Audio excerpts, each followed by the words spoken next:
Viernes ya, 17 de abril, muy buenos días, aguardando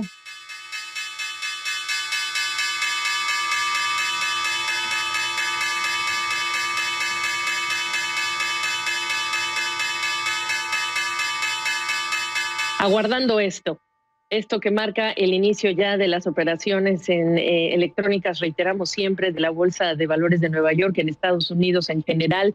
¿Cómo están en este día viernes, cuando es la ciencia, el sector biotecnológico, el farmacéutico, el que ha traído pues esperanza a los inversionistas, y ese es el foco en esta jornada? Yo soy Gabriela Frías para compartirles que el foco del mercado está directamente en la ciencia y las buenas noticias que traen empresas como Gilead Sciences, una compañía de biotecnología que está en este momento y desde hace unas horas su acción subiendo más de 2 dígitos gracias al anuncio de lo que empiezan a ser los resultados de pruebas de su tratamiento contra el COVID-19, en un momento en el que Estados Unidos está enfrascado en todo un debate, desde los estados hasta la Casa Blanca, en reabrir en fases la economía. Y por ello este tratamiento, junto con otras noticias de otros laboratorios en relación con el COVID-19, traen esta esperanza, y así estamos marcando el inicio de las operaciones bursátiles el día de hoy. También estamos muy atentos a lo que va a ocurrir en las próximas horas desde Argentina, en Buenos Aires, cuando ya las autoridades han dicho simplemente que en este momento no pueden pagar la deuda, y la propuesta con detalles que todavía falta conocer que dio el gobierno argentino para renegociar su deuda. Hablamos de 3 años de gracia, y con eso vamos a subrayar cómo inician estos términos: quita de capital del 5%, quita de interés del 62%, que es un anuncio que hace el presidente acompañado de su vicepresidente, el ministro de Economía, y lo que dicen ellos: es momento de resolver la situación de virtual default en la que se encuentra el país. Esta es la situación, y vamos hasta Nueva York ahora sí con Fernando Lozada, economista de Oppenheimer & Company. ¿Cómo estás, Fernando? Preguntarte si se puede hablar hoy día de alguna reacción inicial que describa cómo reciben los inversionistas esto. ¿Cómo estás, Gabriela? Buen día. Mira, todavía no se saben muchos de los detalles de la oferta. Lo que dijo el ministro Guzmán ayer fue muy general. El stock de deuda a reestructurar son unos 66 mil millones de dólares.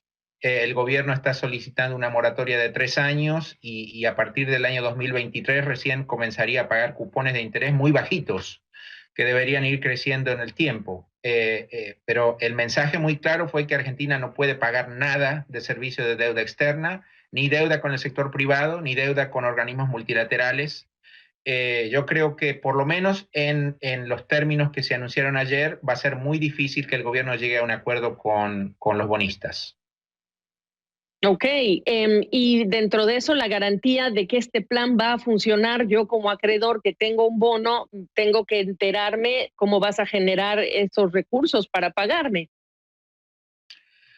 Está claro que hoy día Argentina no tiene un programa económico muy claro, que esté bien definido. Así que como acreedor uno se tiene que preguntar cómo va a ser este país para crecer, cómo va a ser para generar los recursos para que me paguen en el futuro.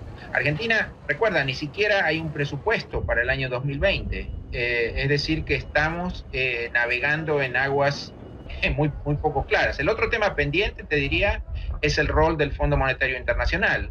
El ministro Guzmán dijo que el gobierno no le piensa pagar un pago de capital al Fondo Monetario en el corto plazo, pero el fondo no se ha pronunciado al respecto. Los pagos al Fondo Monetario representan más del 50% del total de servicio de deuda en los próximos 3 años.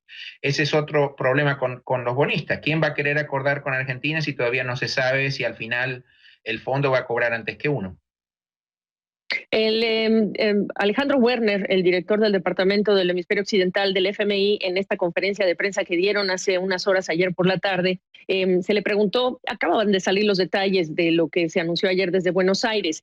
Lo único que dijo, y te lo estoy citando: hemos observado el proceso, acabamos de recibir la información que presentaron, la venimos analizando en el transcurso de estos días, se acaba de dar, tenemos gran esperanza que se lleve un proceso de negociación exitosa, que pueda pasar empezar a diseñar políticas y volver a la trayectoria de crecimiento. Bueno, eso está tan lejos como 20 leguas, digamos, de lo que tendría que ser directamente qué les parece, pero sin detalles puedes esperar poco en términos de una reacción más concreta.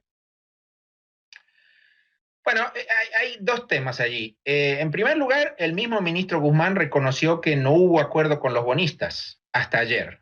Y al mismo tiempo dijo que la oferta era la oferta final del gobierno, lo que es una contradicción, porque una de las dos cosas tiene que cambiar. O aflojan los bonistas o afloja el gobierno argentino. Me parece que en estos términos no va a haber acuerdo y entrar en un default total sería muy costoso para Argentina. Así que yo esperaría dos alternativas posibles. Si Argentina se planta en esta propuesta, no va a haber acuerdo, entonces habría default. Esta situación no es sostenible para el país, así que en un par de meses seguramente se abriría una nueva instancia negociadora. La otra alternativa es que a pesar de lo que se anunció ayer, durante los próximos 20 días, que es el plazo que el gobierno le está dando a los acreedores para que acepten, la oferta se modifique, por lo menos en el margen, que haya algún tipo de mejora, y entonces eso podría atraer a más inversores.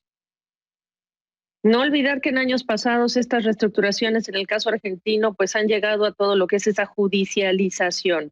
¿Qué anticipas en este punto?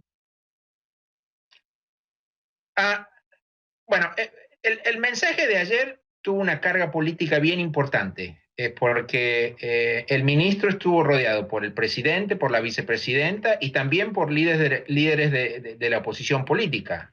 Así que el mensaje claro fue, todo el arco político del país está detrás de esta propuesta. Como estamos en este momento, te reitero, yo creo que en estos términos es muy difícil que vaya a haber acuerdo. Pero la situación sería muy difícil para el país sin tener acceso al mercado de capitales para financiar inversión.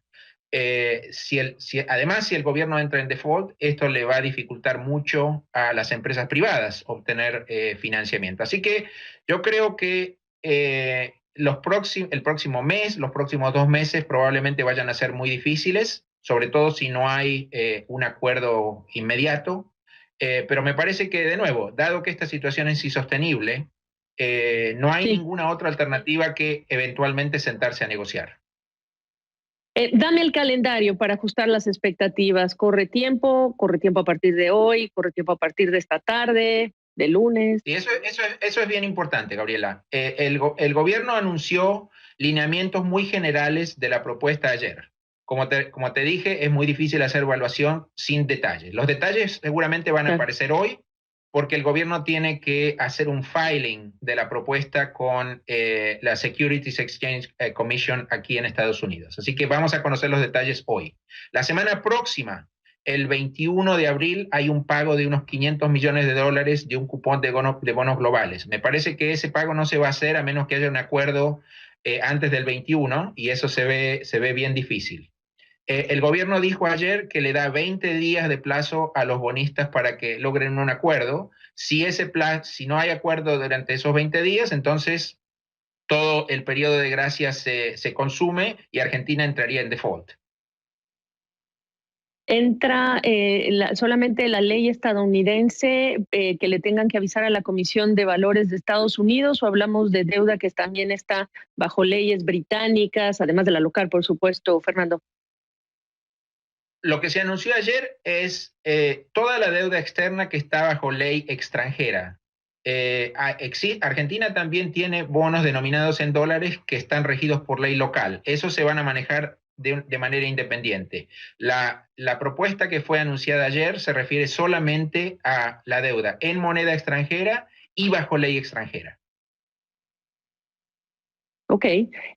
Fernando, el Fondo Monetario Internacional ha dicho que estos son tiempos inéditos. Tú sabes, cuando comenzaron estos problemas estaba Christine Lagarde, hoy en el Banco Central Europeo. Hoy hablamos de esta economista búlgara, Kristalina Georgieva.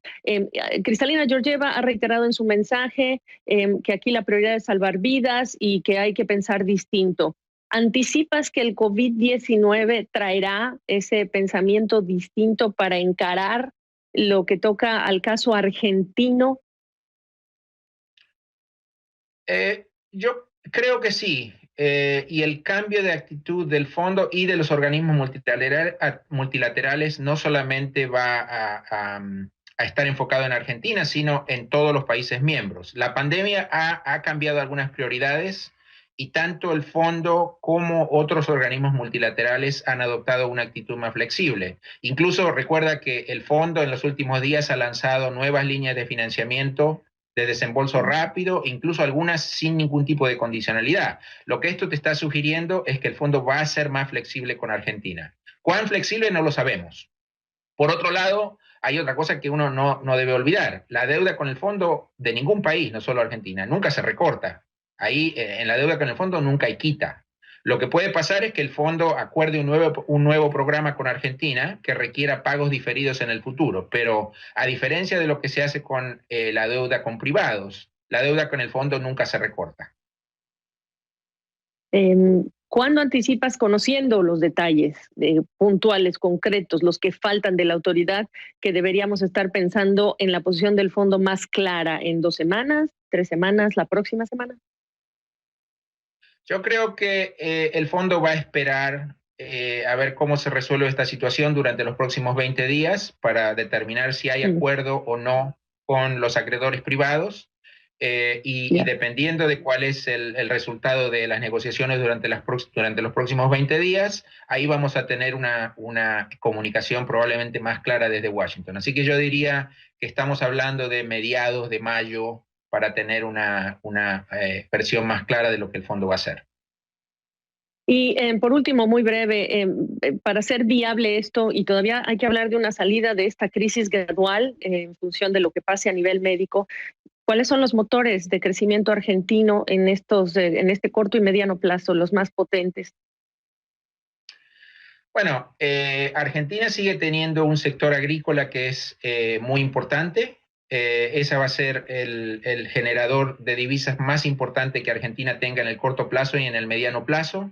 Desgraciadamente, una de las grandes apuestas que tenía este gobierno y el gobierno anterior, que era la producción de hidrocarburos en el oeste del país, en el área de Vaca Muerta, todo eso por el momento yo creo que está congelado, porque a estos precios del petróleo y a estos precios de hidrocarburos en general, muchas de esas áreas no son rentables. Yo creo que nos vamos a tener que enfocar en producción de granos, producción de carne, como el motor fundamental que va a permitir que Argentina vuelva a generar divisas y mejore su situación de balanza de pagos. Qué necesario es hablar con personas como tú cuando salen estas declaraciones y hay que hablar de toda una situación de país. Así que infinitas gracias por tu tiempo y tu perspectiva, Fernando Losada, como siempre. Es un placer contar contigo.